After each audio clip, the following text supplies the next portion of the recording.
Dissecting Francis Stein Podcast. All right, welcome to another episode of Dissecting Francis Stein from my book, Introduction of Francis Stein by Patricia Bradshaw. I'm Patricia Bradshaw, and I want you to go out and get my book. All right, then. I want to introduce, let my panel introduce themselves. Hello, I'm Valencia Ward. Clyde Williams. Latoya McLennan. All right. These are people that I love, and they're giving me their opinion and asking questions on this. But I have a question, which it's really not a question. I just want to know their minds, because there are 7 men in this book, and all of them contributed some way or another. But I would like to know, what is it, the one thing that either one of these guys could have done different that would have changed what they ended up being, which is dead. Now, Godfrey and Javier were not, Francis didn't kill them, but, she killed the rest of them. So anyway, we're going to start with a man to tell us about his. You don't want to go first? Well, it don't matter. Somebody go first. Go first. So clockwise. Okay. Well, I'll start. The first person that came to my mind was Bishop Thomas. Bishop Thomas. Yeah. First of all, you're a man of the cloth. You know the rules of holding that position. There shouldn't be any fornication, no adultery, etc., etc. But you're playing this game with this woman. You're already married. Several women at that. Playing a game. You sexed Francis down. And then when she came to church, you want to be convicted in your spirit. You should have went with your first mind and left it alone. When you cut it off, you should have just cut it off, and you should not have returned when you got that invitation. But I feel like, Thomas, you were greedy. You were greedy, and you set your own self up for failure, and you're selfish as well, because the woman you had at home was very much the woman for you, because I'm sure she knew. She just didn't say what she saw. Well, she's slow, because she should have said something, because I'd have said something to him. You know what? Let me tell you what happened to this woman. She was married to a pastor, and she found out that he was cheating on her. So one Sunday, she put on a red dress, tight red dress, and then came where she had a big Bible on her head. And then she walked in the church. Everybody saying that she was late. She came in late. She walked all the way to the pulpit while he was sitting there, and then she bopped him over the head with that Bible. And then she divorced him. Okay? So really, I don't know what the thing is that a lot of people want to, there are a lot of men of the cloth who are really men of their own cloth. And they feel like because of their charisma, they can get up in front of you and teach and preach and everything, but they don't have a commitment to Father enough to live what they're doing. And, women, back when I was growing up, women didn't come to church looking like hoes. They didn't. They didn't tempt the men, and you got to be truthful. You tempt them when you're uncovered. You just don't do so. Today, for men, I saw something where this guy, the woman got up and walked in front. He said, "Lord have mercy," because she had such a short dress on and all of this. So I'm not telling people what to wear. All I'm saying is, if you care about somebody, you won't tempt them. We won't do things that would tempt them. And I believe that Francis did things to tempt Thomas into getting with her. She was beautiful. She didn't dress like the traditional person, but when she went, you was easily was right. Them the fury was so yeah. Because I'm like, where was the first lady? Where was she at? Was she there? I don't know. I think if y'all ever seen Which Way Is Up, yeah, and when he went to the church, because he had gotten all the women pregnant to preach at church, and then all of them stood up. He came to me saying he was doing godly business, and everybody, it's about 15, 20 women standing up. He told me the same thing. And they was all pregnant. And they was all pregnant. Oh, man. So, yeah, in that arena, it's hard to know who's real. And you can't know who's real just because they show up in the building. You have to experience them outside of the business, because most of them put on their best face in the building. But when they go out and they're living every day, you just don't know. You don't know because they're not going to show you, but you can catch them. Yeah. Yeah. All right. Come on. Mine is Jonathan. John. Tell her you have no room available. Don't give her room. Tell her go on about her business. Baby, it was good to see you. I'll see you next time. That's easier said than done, though, because Jonathan really wanted. Yeah, he did. I know I'm making, love light, but if I was Jonathan, now that I look back, I would have been booked up. Well, He was telling me Jonathan, he was young. They were in high school. They was young. I mean, he wasn't trying to hurt her. It was what it was. I mean, and she held that. yeah, but let me tell you something. He didn't get killed because of high school stuff. He got killed because of you, my daddy friend. You're taking my place, so my daddy weren't alive. He killed. Somebody else. But he was never supposed. I don't know how many times when he did what he did. Her father should just not. Seemed like her daddy didn't know her either. That's what I was saying. Nobody knew her because she was conniving and she held what she wanted to hold. Nobody knew her. He knew that she couldn't forgive. He knew that, but he didn't know how far she would go because of unforgiveness. Now, he was married to her mama, so didn't he know he didn't know her mama was a serial killer, because her mama didn't start killing people until after she left him. She got in relationships, and as soon as they cheated, they was dead. So that's pretty much what that was. But see, Francis was killing was not because you cheated. It was because of what you did to me. And she felt like the worst hurt was when she came back for the family reunion and found out that her daddy had love for the man that hurt her, and then told her to go to his hotel. Like, get over it. Go to the hotel. He's got a nice hotel. But Francis and her father were alike. How? With respect to, he ain't have no empathy with how she felt with respect to John. That's true. I mean, a lot of people feel like calm, sir. One of them like time, makes a difference. They were kids. They were kids, And yeah, but daddy was grown. And like she said, he didn't have any empathy about how she felt. Now, when she brought it, she brought it up at the family reunion, he knew she was visibly upset, and her words were upset because daddy was still in contact with Jonathan. She couldn't believe that. How could you? everything upset her though. Everything. Dang, it didn't go away upset her. Well, it would be more. She came there, but she wasn't trying to have her way on nothing. She just thought, I haven't been to the family reunion in 3 years, and I'm going to go, as you took my dad or Jonathan Lee. I'm going to Jonathan here. They're in town. They live on the outskirts. So she wasn't expecting to see him or anything. She wasn't expecting to be involved with him or nothing. So when her daddy suggested that, man, really she got mad because he let somebody take her room. That and you know what else? Understand if I'm saying that too, because that happened to me. Somebody took your room. Somebody took my room, and they were the people that hurt me. Okay.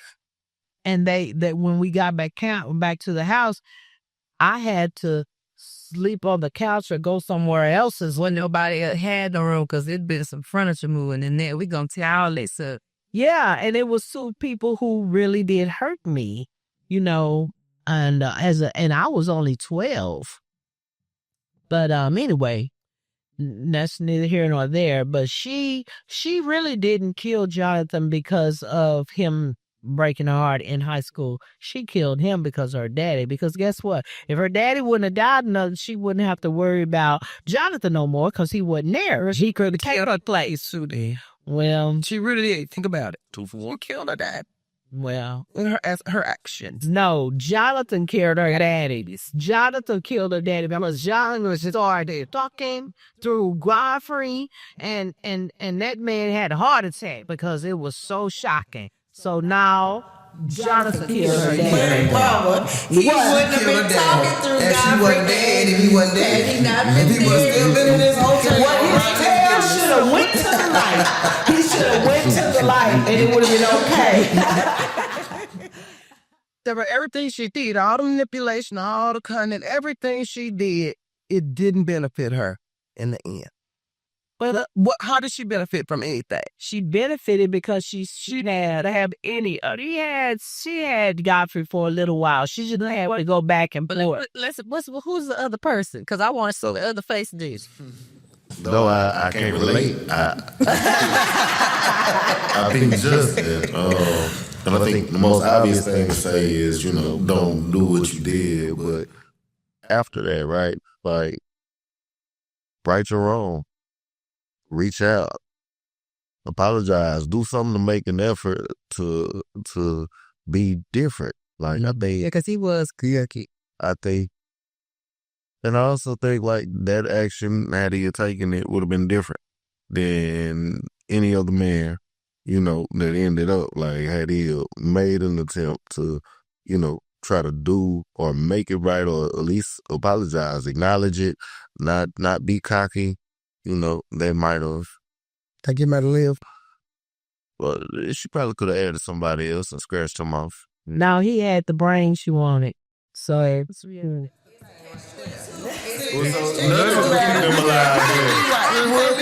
What advice can we give them to stay alive when she already decided she won't do but I do think that was good advice that he should have apologized. But even when she called him to get him there, he was smart mouth. I was sick. Yeah, he did not see, and he still refused to admit that he did something wrong.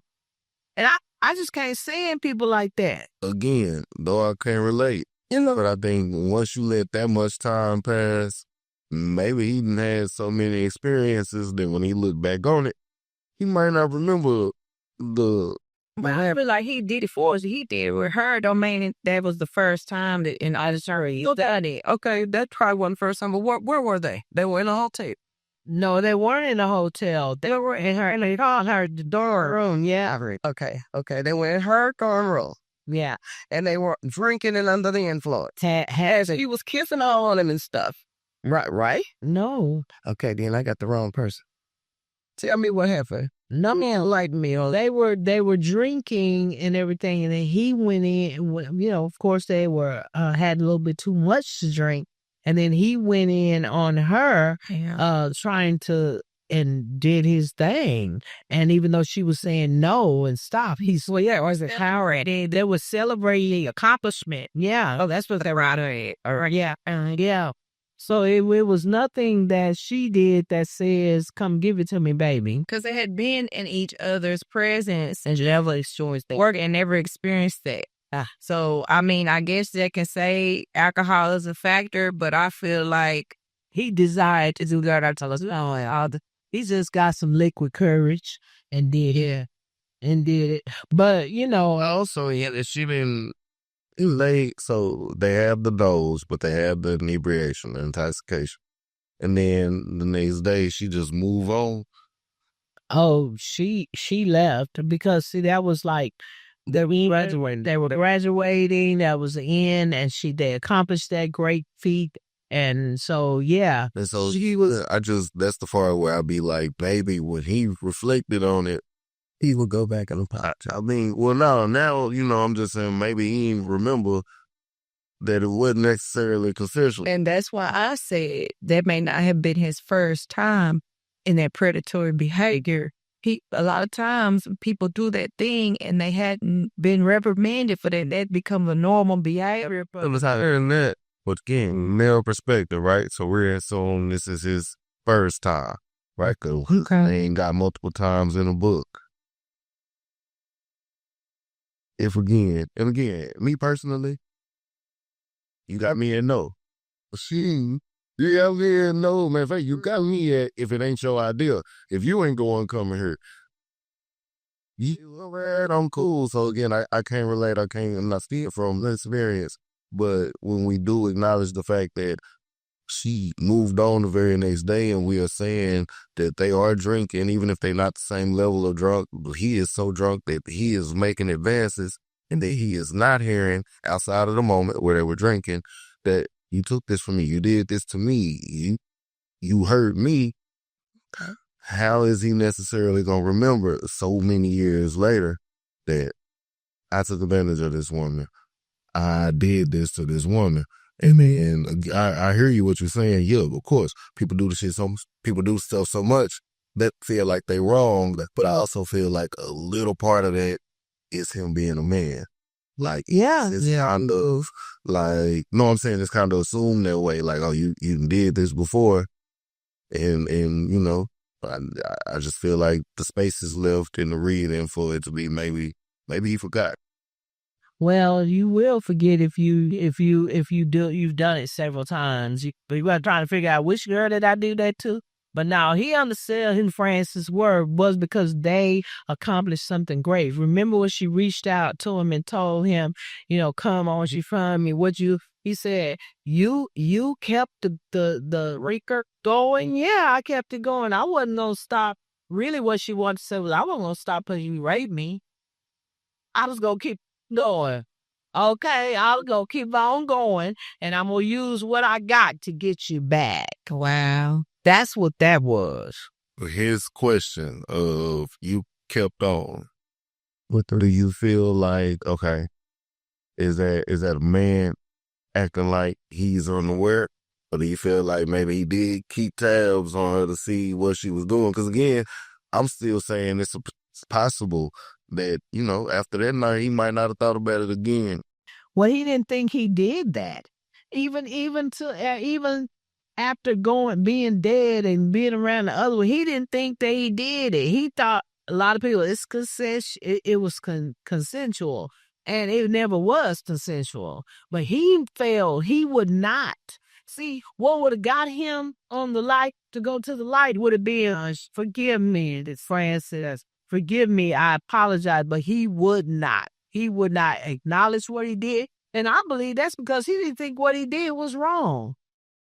A lot of these things happen to women and men, but they don't think that it's wrong what they're doing. They're justified in what they're doing because they think in their mind, you want this too, But what so I tell somebody they want it, they don't want it.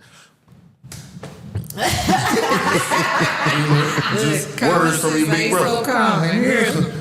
No, common sense ain't coming at all with them. But my thing is this: if she would have called me after and I still hadn't apologized, I would not have trusted it. That's I would not have trusted it. That he made.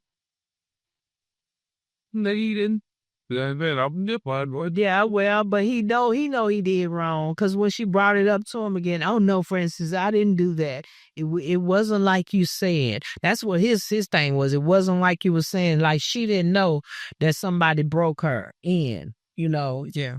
I mean, I'm just saying it just wasn't because I'm gonna tell you this too. She was going with Jonathan. She was still a virgin because she wanted to give herself to her husband. So Justin took her virgin with rape. And so I'm saying, he don't think it, how do I look like a promiscuous girl? How you ain't heard me talking about I done been doing nothing with nobody on the campus. Marilyn is my best friend. So yeah, I've been hanging out with her if I'm going to hang out and do things. But you are my partner in this project. And I never had feelings toward you to love on you. You just couldn't take this beautiful woman that you wanted it. You probably wanted me the first day, but I never gave you the idea that that's what I wanted. I just thought I'd meet a new friend. Right. You know?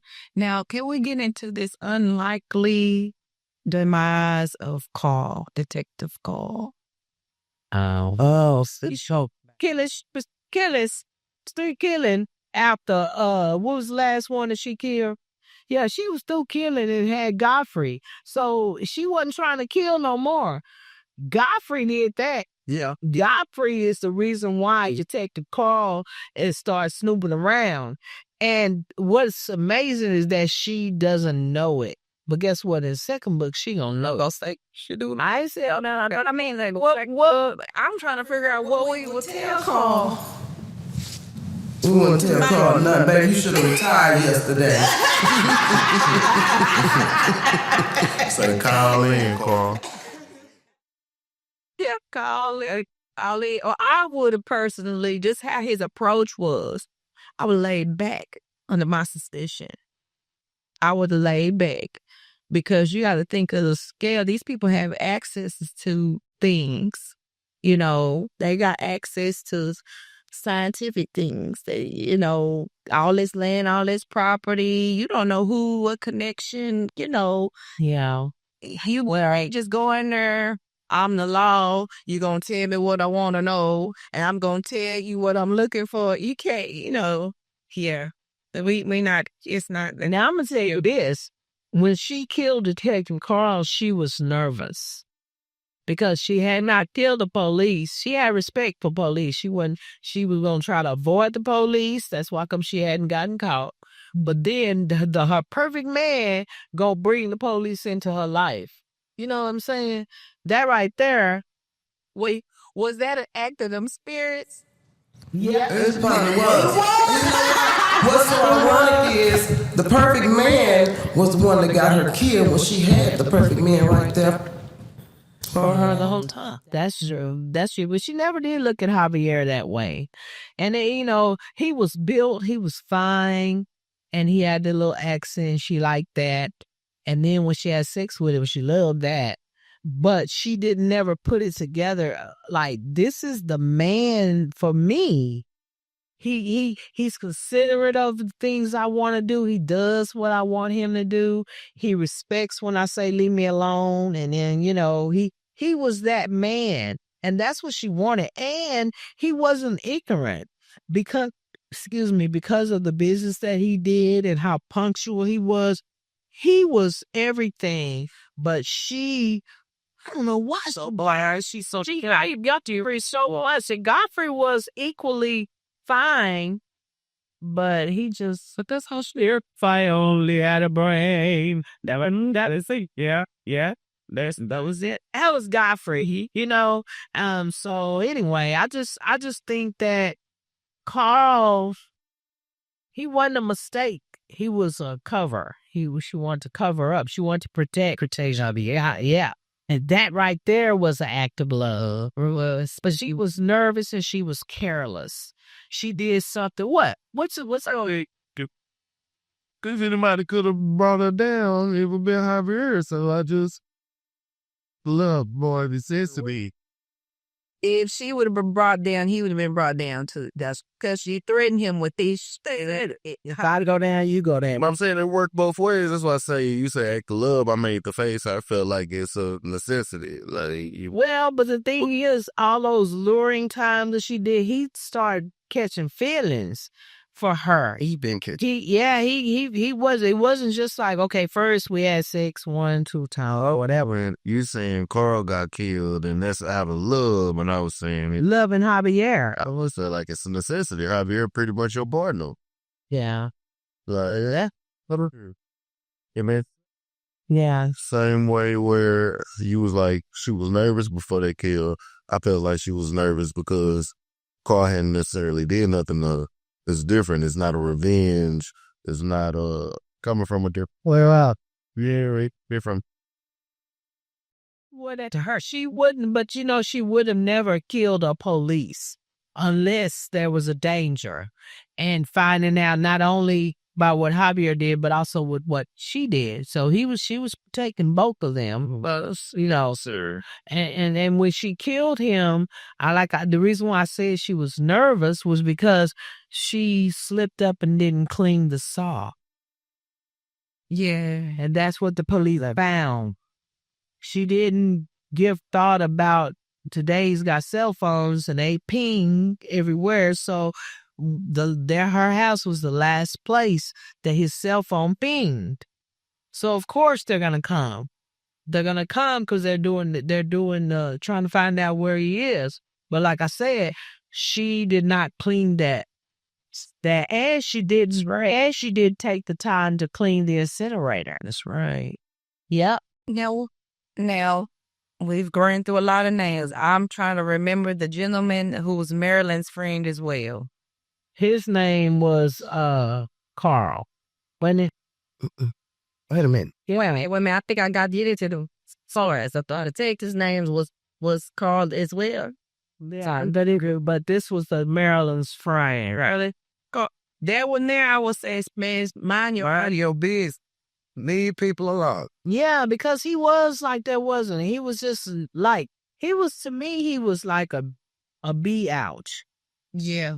He was. He wasn't as masculine as I would have wanted a man to be, and then I'm sealed in my mind, even though I wrote it, I'm trying to figure out what she liked about him. I don't think she liked nothing about it. Like, I think she just needed comfort. She wanted comfort from her friend that died, because she really loved Marilyn. So she wanted comfort, and that's what she got from him. But, he thought comfort like that meant relationship. And then, of course, she lied and said, okay, I'll call you. Not ever thinking about him no more. And that means he didn't have a lasting impression. But then she missed the warning signs, because when somebody tell me, I've heard so much about you and you know nothing about them, that's, to me, I back always. It's weird. Yeah, it is. Yeah, that's true. That's true. But anyway, so now, y'all, let's talk about what the man is. Excuse me, I got bad English going right now. Yeah, but I want to talk about the one that we haven't talked about. And so you got Thomas, you got Carl, but we got Marcus. Let's talk about Marcus. Because see, when she killed Marcus, she didn't realize that he was funding her whole project. He didn't. She didn't. She didn't do her research. What I'm now looking at are things that she didn't think through. Ooh, yeah, she didn't think it through. She knew that she met him when she did the presentation, but she didn't understand that he was the money guy in charge of everything. So what she thought she could do was take him out and still keep going, but it didn't work out like that. And then he, remember, he was the guy that after she was in a relationship with him, but he started treating her like a whore. Or like he didn't respect her and stuff after their intimacy. And see, one thing about it is nobody treated her like a whore. That was something that nobody had it done to her. So at that point, she wanted him gone. Yeah. But she hadn't thought about she was going to run into him again. She didn't think about that. So when she did run into him again, it was like, and he said, let's go to lunch. And she accepted. So we don't talk about what went down during that time, but we talk about why he called her when he does call her. Because see, after that, then he wants to see her. He still think he's got a relationship possibly going with her, but she ain't never forgot what you did. So Marcus was aware that he was funding her project? He was aware. So that, to me, that could be the reason why he was treating her as such, because I remember the conversation when she said, I'm only in the city to work, be in my lab, because he asked, why you don't never reach out to me when you're here? Well, but see, before he knew, he knew they knew that a board was funding the research, not necessarily who was on the board. Gotcha. Okay. And so the relationship that she had with Marcus, it was in the past, and she didn't know what he did. She just knew he had money. So when this event came up where she had to do a presentation, then that's when she saw him again. And then she remembered, she went ahead. See, the thing about Francis is she'll go on knowing that you are manipulating her. She'll go on and play the game with you because her end result is to get you because of all of that. Now, in the previous episode, you told me. Yeah. What your games being played? Well, I said when she wasn't. Well, she did. She played along with them because she wasn't creating no game for them to play. Well, that's one specific in that matter. What, Clyde? What you say? She been playing in this. She ain't been playing. It was never a game with none of these guys. It wasn't a game. It started that way. Yeah. But when, but when she got to luring them, it was a cat and mouse game. It's like, okay, I know what you want. Come around, kitty. Yeah. If you don't never come back. That's it. That was.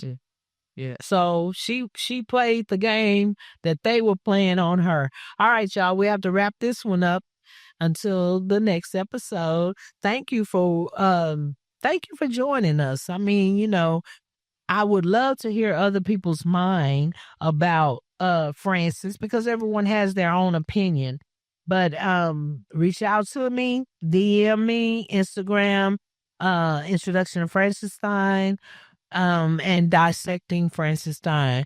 And we will be glad to answer any questions. As a matter of fact, what I will do is you give us your question, and then we'll discuss it on the podcast. All right, y'all, we're winding it down, and thank you again, and have a wonderful day. The information contained in this podcast is for entertainment purposes and marketing purposes only.